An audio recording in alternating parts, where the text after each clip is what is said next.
We hope we make this exciting ahead of drinks. I know you guys are looking forward to it. I'll introduce you here. To my right is Yves Paquette.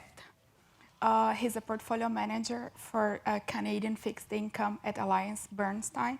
AllianceBernstein has $585 billion US dollars under management. Catherine Payne, she's a portfolio manager at Canadian pension fund OPTrust, which has $20 billion under management. And David Wolf, he's a portfolio manager for global asset allocation at Fidelity Investments. Fidelity has $4 trillion under management, and David oversees roughly $60 billion of it? Close enough. Yeah, okay. I'd like to start off by giving each one of you a couple minutes to talk a bit about the conditions on the ground in Canada, what the macro environment looks like, and how does that feed into the various markets you guys look at. Okay, so on the corporate market, we had what, 98.6 billion in new issues in 2018. We had very slow summer. July, August, the new issue calendar was very, very limited. Basically, for 2019 as a whole, we're expecting around 100 billion, potentially 105 billion for 2020. But at least we see some pickup in terms of issuance, which give us opportunities. As was discussed, more green bonds, infrastructure bonds. So looking at the overall market, since the beginning of the year, infrastructure bonds had the best performance, looking at the Canadian index. So obviously, this is a sector that should continue to do well, and hopefully will bring us opportunities to bring alpha to our portfolios. It touched on some of the issuance that we've had. I think the number was 80 to the end of September. We've all done our homework. We've certainly seen a lot of Canadian banks have gone to the US as well as Europe because of the cross-currency swap has been in their favor. So issuance from the big five, and I think even National has tapped a few of the foreign markets, is down roughly 15%. But we've seen a lot more triple Bs issue bonds in the Canadian marketplace. Not a surprise. The Maple market, which are really outside of Canada type companies, they're down year over year, but some of the areas that we still believe are relative value, I've always been a big fan of infrastructure as well as the pipeline and utility, given some great ROEs relative to the US. Good. So before I get started, let me express my appreciation to everybody in the room. This is the last panel, and I counted. Now you're no. It's I counted. There are 20. This is the 21st item on the agenda, and yet we have a full room. So testimony to Bloomberg and National Bank and to you folks, and we're pleased to speak to folks that are actually interested in what we have to say. So I'm going to go in a completely different direction than Yves and Catherine. I'm not specifically a credit person. My job is to run asset allocation funds, and we can go anywhere in the world in any asset class. But I am Canadian. My background is an economist and central banker. So I wanted to maybe come a bit full circle from the panel that we had first this morning. And so the narrative there, and there have been bits and pieces of this through the day, goes something like this. So Canada is a wonderful place. It's a wonderful place to live. It's a wonderful place to work. And because of that, we've very much been drawing in people, and we've been drawing in money, right? And under those circumstances, it actually makes some sense that you've had this reliance on housing and the consumer to really drive the economy, and it's quite rational for that to be the economic construction, and it's also quite rational for people to lever themselves up to the hilt. If people are coming in and money is coming in, you should be buying all the housing you can and levering it up. And so these quote-unquote excesses are reflective not of an overextension, but actually of people making quite sensible investment decisions with their personal capital. So it's a great narrative. As a Canadian, I love it. As an economist and former central banker, I think there's a lot of truth to it. And I think there's the data really bear that out. As an investor, though, I get quite suspicious of it, because it's the kind of argument that can get trotted out to rationalize just about anything. And it's also the kind of argument that you hear often when, in other times and other places, 5 years later you say, well, actually it wasn't different this time. And usually that's in more, shall we say, strained circumstances. So, the excesses in Canada we're all familiar with, household debt, housing, et cetera. The panel this morning discussed some of the things that have been left behind. Productivity growth has been anemic, per capita GDP is actually down. Business investment has fallen by 20% over the past 5 years, which is the worst since the 1940s. And all this has been against the backdrop of a pretty strong global economy, which, as we know, is weakening off. So the Canadian data have been good. Everything on the ground seems fine. We've heard a lot of optimistic people on these couches today, and maybe it stays that way for quite some time. But again, as an investor, I'm quite suspicious of it, and I think that there's a lot more vulnerability to Canada as a market and as an economy than is commonly thought. And if I could add to that, because I'm old school credit fundamentalist. I've worked at a rating agency. I've been helping teams of managers and myself manage money for the better part of a couple decades. So you can call me older or experienced, your pick. But as a credit investor, we go through, now it is 10 years of a tremendous cycle that central banks are trying to continue to sustain. As a credit investor, we don't participate in that upside. So it is a fine balance of trying to appropriately price what that credit spread is embodying. Is it money going out the door to shareholders and CEOs, and not necessarily treasurers being cognizant of stakeholders? So it's one of credit can be a thankless job at times. We are lending money, hoping to return hoping to earn a reasonable coupon and principal at the end of the day, but we always have to be cognizant of all of that. The euphoria, this time's different, Canada, but we've certainly seen some government responses as well to certain sectors through the years. So thinking about what you just said, at this stage, whether it's mid-cycle or end of the cycle, do you feel like the market is correctly pricing in risk? I would say, taking a look relative to where we were in the summer, certainly it's a very difficult environment with which to manage money, and I'll get to your valuation question in a minute. When everybody, and in fact I have opened it and my colleague has opened it, a Twitter feed on our Bloomberg terminal, and you know who we're following.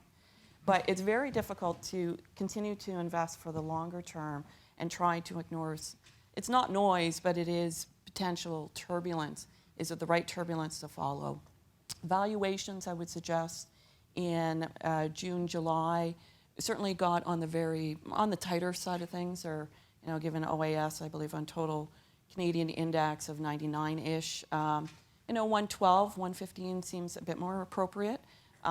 Is it a screaming, buy here? No, because as we've seen this morning's U.S. retail sales, we're not anemic to some of the influences that are going to turn the U.S.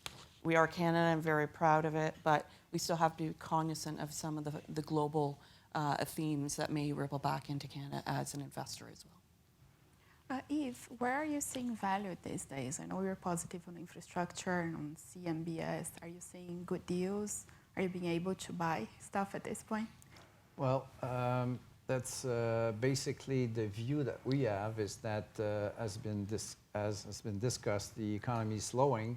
We're a bit more cautious on the corporate sector, but still I think there's some value, and the strategy here is to be selecting good value.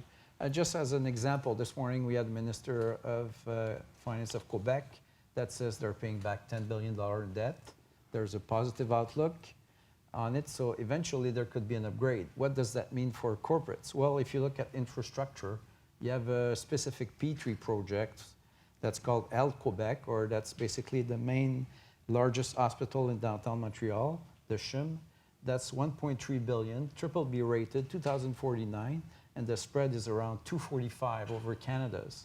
And you have the province of Quebec, which is likely going to be upgraded, which is backing up cash flows. That means that this specific infrastructure down the road will be as well doing improved credit. So that's just an example. Another example is CMBS. Very quickly, you have 94% in general of corporate issuers, 6% securitization. Of that, 5.9% are CMBS, which are bought, I think, 57% by investment manager. Our focus is on portfolio of diversified commercial mortgages, AAA. So just to put this in terms of value, AA deposit notes 5-year, 76 basis point over Canada's, bail-in money for banks, AA low, 104, and then you get a AAA CMBS 5-year at 145. So, well, guess what? You have a lower credit risk up to a point and better yields. So that's the recipe we're trying to get here. And amortizing. Amortizing on your AAAs? Yeah. So. Good, thank you. David, with the election that's coming up next week, I don't know if you want to make bold predictions, but feel free to in case you want. I was wondering if you could share with us what you're watching specifically and what kind of market reactions we should be expecting.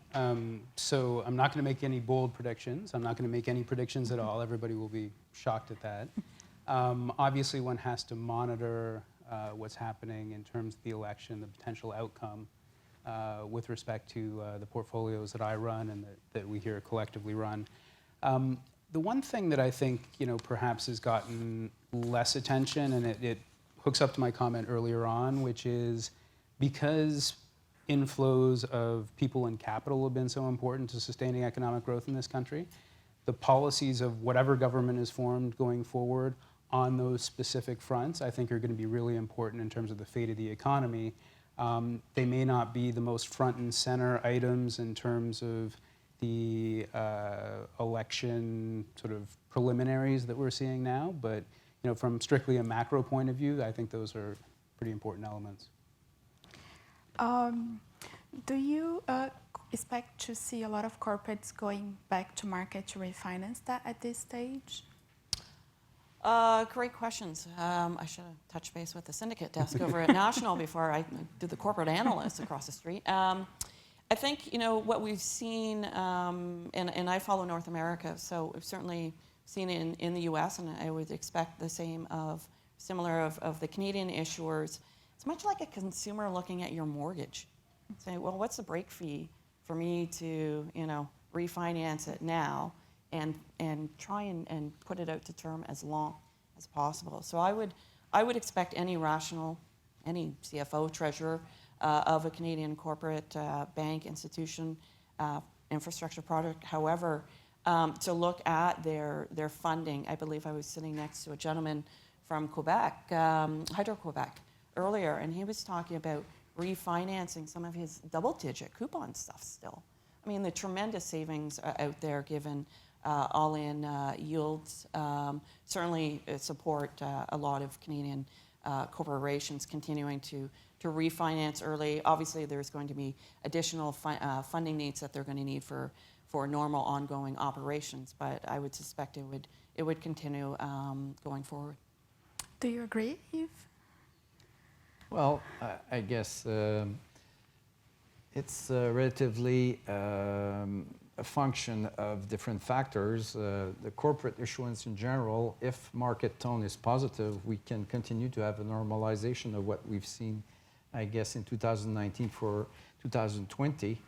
As you know, trade friction with China, Brexit, every time we have a risk-off situation, everything freezes away. So in terms of predicting specifically whether such a specific sector will do certain types of returns becomes extremely difficult because of these factors.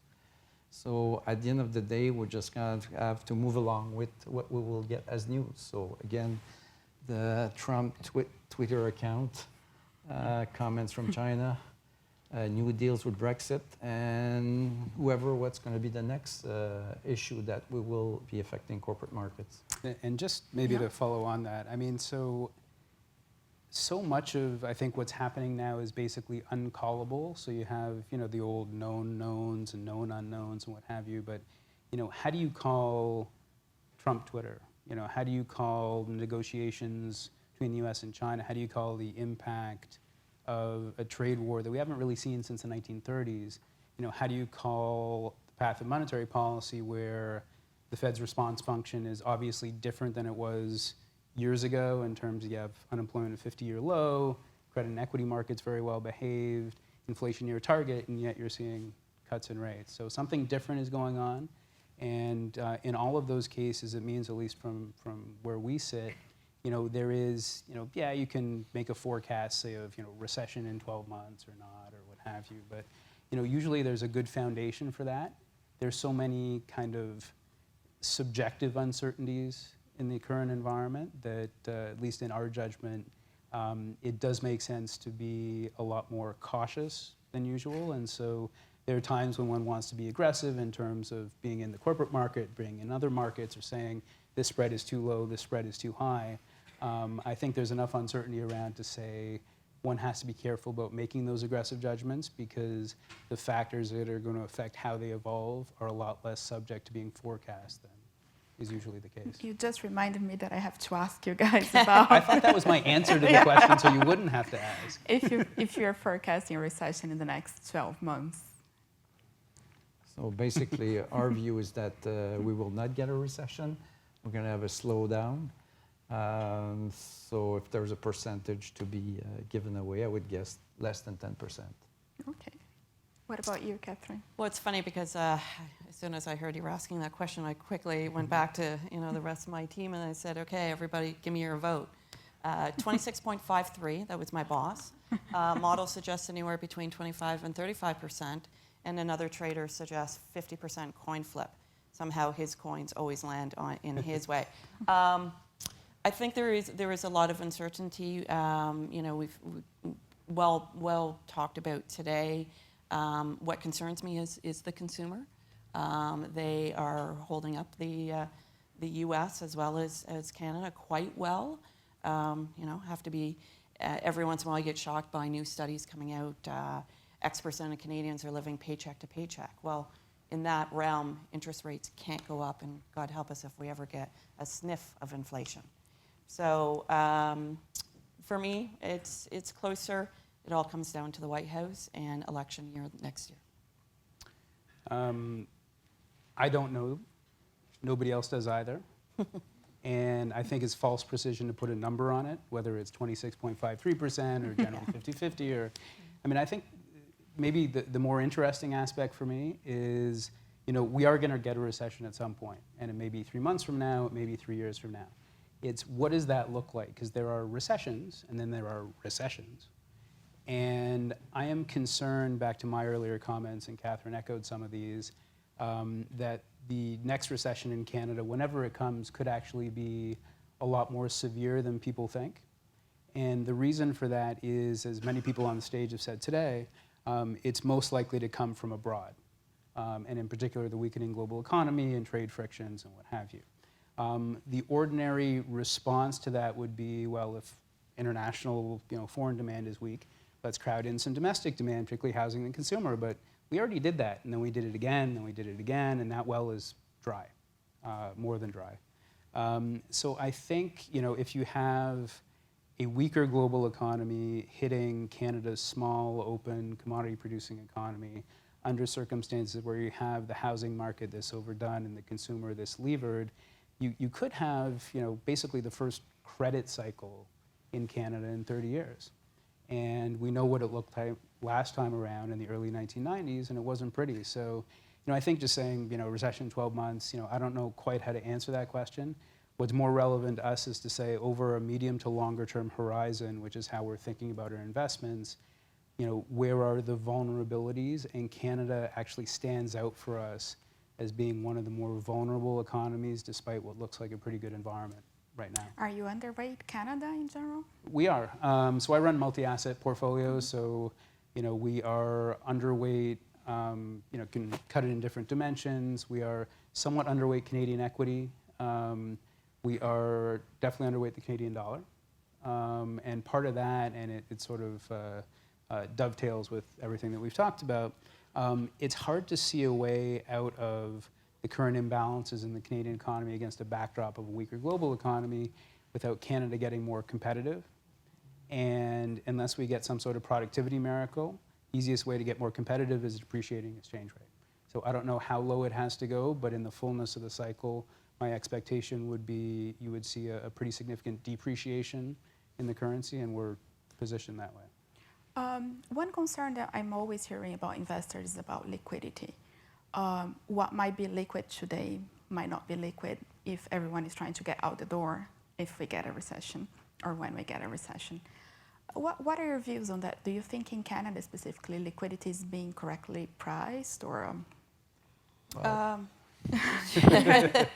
Well, liquidity is a challenge. Obviously, you can get liquidity in Government of Canada bonds. Up to a point, you can get some liquidity in benchmark for provinces. However, if you move on to BBB, BBB minus, BB high, then liquidity can become a real issue. So it goes back to our strategy of selecting the correct security. If you have a credit that's improving, even though you might have a rough liquidity period, at one point, if you really need liquidity, you can get some of it. However, I think it would be very difficult to get liquidity in a security that goes from BBB, BBB minus, and clearly has a negative outlook. Then it could be a serious issue, because at the end of the day, the dealers, the focus is on return on capital invested, and therefore they cannot park illiquid pieces of securities on their books because there's a real cost of doing that. So that's the name of the game here. I would certainly echo that. Something I learned going through financial crisis is liquidity is really only as good as that last bid you got. When you go into any investment thesis, a corporate bond, be it a infrastructure, BBB, whatever, all investors, we're long-term investors, but all investors should be going in thinking you're owning this to maturity. The regulatory landscape has certainly changed in the sense that the broker-dealers are really just agents. Sure, they have some capital to work, but the amount of clients or funds, pension plans, whatever they're investing in corporates, it's probably well through 100. And I remember back in 90s, again, I'm old, 90s when it was 35 accounts that were buying corporate issuance. But to liquidity, you always have to be mindful of the sizing of the issue. For me, again, it goes, is it the right company, the right industry or sector, and the right valuation? What is the out trade should things really go sour in that investment thesis? Do you have any views on Yeah, liquidity? I'll just say I run mutual funds with daily liquidity, and so unlike some of my pension fund colleagues, we have to be able to offer that daily liquidity, and so the price of liquidity and the availability of liquidity is an obsession for us. Good. Thank you very much for the last panel, and thank you for staying till this time. Okay.